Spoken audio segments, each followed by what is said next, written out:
Mare, diyan ka pala. Pre. Mukhang paupo-upo ka na lang ngayon ah. Mukhang doon yung upuan ah. Anong ginagawa mo ngayon dyan?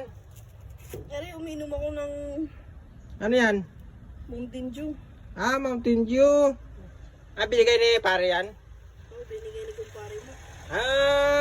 Ganun ba? Saan ba ngayon si kumpare? Nasa bahay. Sa bahay. Buti nadaanan kita dito sa... Ano ba to? Park. Park pala to. Mahilig talaga sa mga park, no? Kasi maganda dito yung ang himoy ng hangin eh. Yung simoy ng hangin maganda dito. So, ang sarap pala niyan. Mukhang blooming ka ngayon ah. Anong sikreto mo?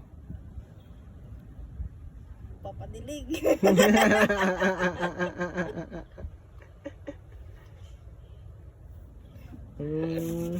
Pre, alam mo ba pre? Ano naman yung chismis mo sa akin? Yung pag uminom ako ng libre,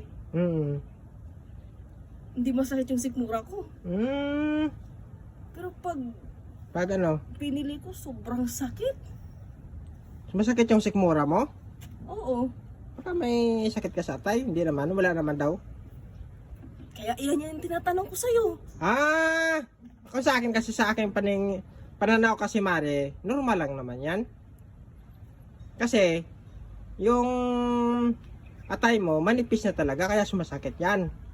Pero sikmura, ang mukha mo, ang kapal talaga.